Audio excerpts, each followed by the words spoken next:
Let me take you back to early August 2005, maybe the first or second Friday of the month. My parents, my sister, and I had just started the first day our yearly vacation. If you don't know of it, there is a small barrier island that hangs off the bottom of Maryland that is a vaguely popular getaway destination. It's small, with a population of not a lot, and can honestly be described as a kind of tourist trap of sorts. To us it was something special, in its own way. I suppose it still is now, even after everything. I still remember us pulling onto the island via the bridge that extends over the channel, hearing the cackling seagulls and the sight of boats bobbing in lazy waters, the heralds of our arrival to a week away from home. The sky was hazy that day with wide, gauze-like expanses of cloud cover. A constant breeze blew in through the truck windows as my parents argued lightly about why the island seemed so empty when we arrived that week. Dad had been saying that folks were probably afraid of the incoming storms or something, joking about those same people missing a great deal on rental homes. I found out later that the prices had plummeted substantially in the weeks leading up to our vacation, and there was a lot of availability. Looking back now, I can see the signs of missing cars and less than crowded ice cream parlors. There were still a good number of other people on the island, but there was a feeling of emptiness to the place. It made the laughter of the gulls seem all the louder, taking up the silence left by diminished traffic. We had picked up our house key and made our way to our home away from home, the usual course of action. It had some gaudy tourist trappy name that had been daubed on a signpost at the end of the crushed shell driveway. Of the details I do remember, that isn't one of them. All of the houses on the island had cheesy names, something to help lure tourists like us in, but it was a beautiful house. For some reason, I imagine it always will be despite whatever happens around it. It was painted in soft yet dark green, or was it gray? Color, making the brilliant white of the trim and railings stick out like veneered teeth across the 2 stories of the house. Natural towering fences of hardy trees and ornamental grass separated everything but the backyards from the neighboring houses that stood a healthy distance to either side. It was a far cry from the crowded suburbia where we hailed from. Even then, the playful shouting and stomping of kids across a wooden deck next door could be heard as we stretched cramping legs. Like any other kids of our age, our assistance with unloading the truck lasted probably no more than 10 minutes.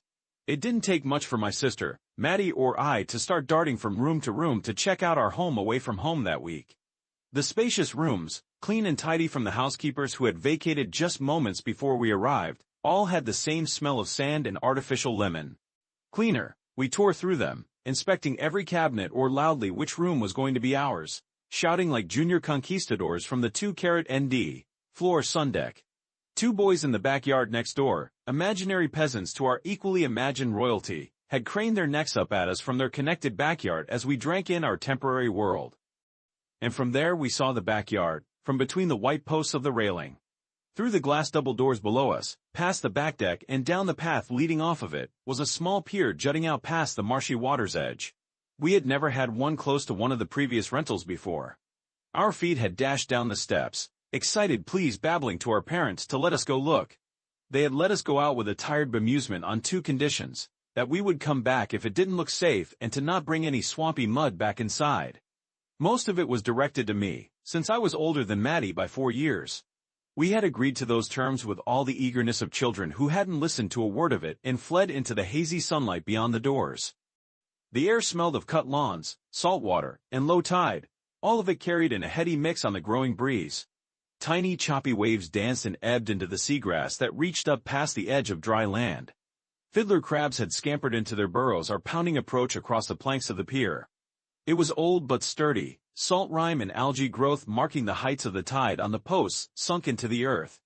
There is a certain magic to looking across a body of water to the land beyond, to feel another environment take hold of your senses. Maddie and I had giggled and laughed as we looked down, pointing out the shapes of larger crabs and tiny fish that moved in the murky green-brown waters. It was then that I saw it there from the edge of the pier, maybe 20 or so feet away in the deeper waters to the left. I had to blink against the light shimmering on the surface to make sure it wasn't just trash someone had dumped off of a boat. Hey, is that a horse under the water? The word sounds stupid now, but what else do you say when you see something like that? It was as if someone had dropped a carousel figure into the water. The general outline hard to mistake for much else. Maddie knew better though. She was a bit of a horse nerd back then, her room at our home sporting a sizable shrine of books and toys. There were even a couple of shirts that I used to make fun of her for, some of them stowed away in her luggage back at the house. Maddie had stood close to me, getting up on her tiptoes to see before saying, "They don't have horses here, Mikey. They only have ponies." "Same difference," I had mumbled, watching the strange sight before us. It sat there, seemingly grazing on the bottom of the shallow ocean bed, the head low and its form stationary. We couldn't make much of it from our spot, the waves making it difficult to pick out details as they rolled and rippled. The ocean waters made the painted hide look green and sickly while strange, short spots and streaks decorated its pelt at random. Maddie had raised her hand in a wave and called out in a sing-song voice, "Hi, pony." It didn't move, or if it did, we couldn't tell at all.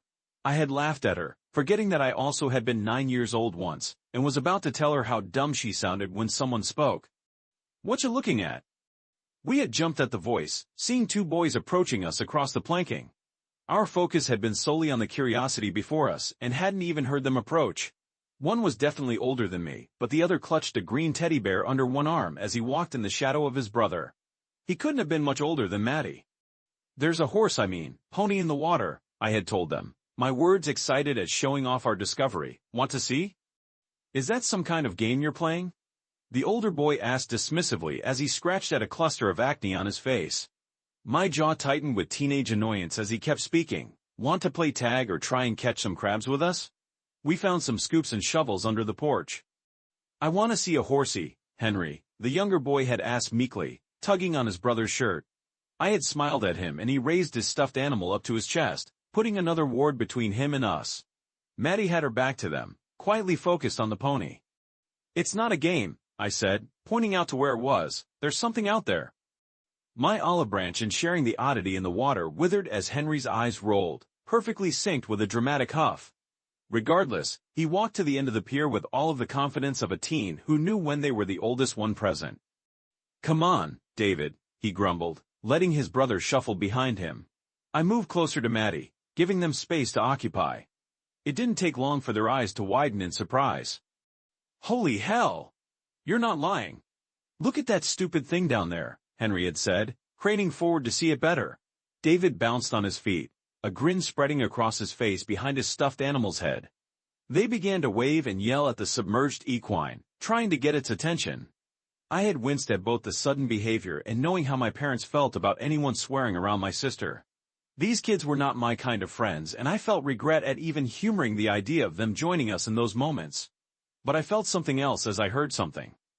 It was a plaintive whining sound, as if an RC car was held aloft while its tire spun. I knew it by heart and I spun in place. It was one that Maddie made when she was afraid of something. Her eyes were saucers staring out into the water, lip quivering as she continued her sad siren sound. "Mikey," she started in a whisper, so low that I had to bend close to hear her words pouring out. In a panicked rush, "That's not a pony. Ponies need to breathe air. Why is it breathing water?" We'd been so distracted by the novelty of the idea that we never thought of the very basic requirements of nature. If Maddie's words had made the warm breeze feel arctic against my skin, then the sudden peetush sound of something hitting the water made my blood freeze. Henry had found a stone. It probably was one lodged between the planks of the pier or one he had found fascination with and was simply carrying it around. I imagine it was one that any adolescent boyette would have been happy to find, of good weight and shape, the kind that fits into the curve of your hand. And with the thoughtless idea of cruelty that only children are capable of, he had let it fly towards another creature with no remorse. The water rippled in fading ring mere feet away from the pony, the stone well lost to the depths by the time it moved. It didn't move like a pony should have. I still don't know what a pony moving underwater should look like, but it wasn't that. It was too smooth, a soft gliding motion as it propelled itself towards us. Shadowy murk shed itself in degrees and a wake of water crested forward as it reached shallower and shallower ground, foot by slow foot. The arch of a back began to break the surface. Someone gasped in surprise. Maybe it was Maddie or one of the other boys. I don't think I will ever remember. Even it was me. All I recall seeing that thing and how everything was wrong.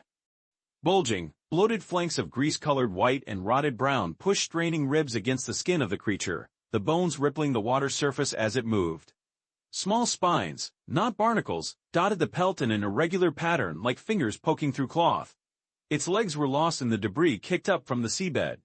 We should have run, but I don't know what would have happened if we had or if we even could. I now believe we were paralyzed by some combination of awe and animal fear in those moments, and that if we had run, something else could have happened, something sudden and awful. Lost in that moment, all we did was look on as it stared back. Maddie had once told me proudly that horses have some of the largest eyes on land, able to see almost in every direction. That is one of those pieces of useless information that has been lodged in the recesses of my brain, a piece of popcorn kernel stuck in a mental gum line. It gives me anything but comfort when I think now of those tumescent globes of sight, fat and ripe with unknowable things, that regarded us as they cleared the surface, raised up by its twisted, stumpy neck. They seem to fill everything in those moments. Those strange moments are like recalling something while in the throes of a fever.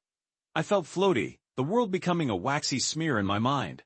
Breezy words, or perhaps concepts, are a more accurate term for it, weaved through the wind and chuckling lapping of tiny waves as it felt like the pier could drift away from under my feet as those tumescent eyes seemed to fill everything. I could see that was Maddie drifting forward, a small foot lifting over the edge of the planks. But we all were moving too, heeding that call to something. I remember the water seeming like an eternity below us and something else. Someone quietly whispering, "Hey," in a long drawn-out voice. Everything seemed so slow, and it wasn't until those eyes sunk like twin eclipses into the syrupy waves that the world caught back up to itself.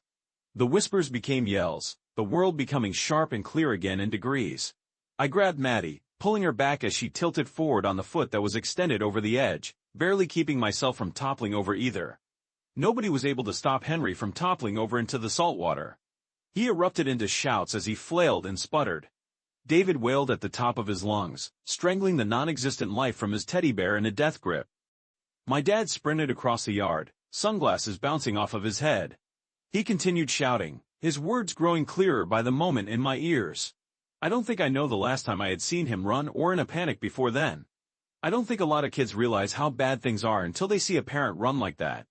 He had charged down the walkway and splashed into the water, grabbing the floundering boy and guiding him back to firmer ground as his own shoes sank into muck. My heart had leapt into my throat when he had done that, fearing that he was so close to the thing that had been calling to us. But when I looked, there was no sign of the pony, just a scattering of sea foam and rippling water. With Henry back on firmer land, the two other boys had run back to their home at a tier. Their mother emerged shortly after, screeching like a banshee at my parents and us. It didn't take long to figure out that they blamed my sister and I for what happened, regardless of what we had collectively seen. Thanks to Mom's more level-headed approach, my parents eventually calmed everything down to an easy-to-overhear argument. A resolution was reached, probably taking the mutual agreement that neither family interact with each other anymore during our respective stays. Whatever it was, I've never been able to find out. I never saw any of them again after that. We received a good scolding of our own once everything was said and done. Dad said he saw us looking like we were about to step off of the pier and into the water. As he regaled us with the dangers of the ocean, it occurred to me that I don't think he saw the pony in full or at all. Maybe it was the fearful focus of a parent witnessing children do something dangerous, or perhaps an unwillingness to admit to seeing something hard to reconcile, but he shut me down whenever I tried to tell him about what we had seen. Mom took his side, having seen nothing more than Dad run into the marshy waters. We weren't punished, just told that we would be missing out on pizza that day and were given a warning about doing childish stunts like that ever again. Not that it mattered. Maddie and I both avoided the water for the rest of our stay. I still do now, all these years later. During all of this, Maddie hadn't said anything at all and took the scolding in silence. I am fairly certain that she didn't listen to any of it. She had instead stared off past my parents to the waterfront, never taking her eyes off of it. I think she knew that it wasn't going to be the last time we saw that thing.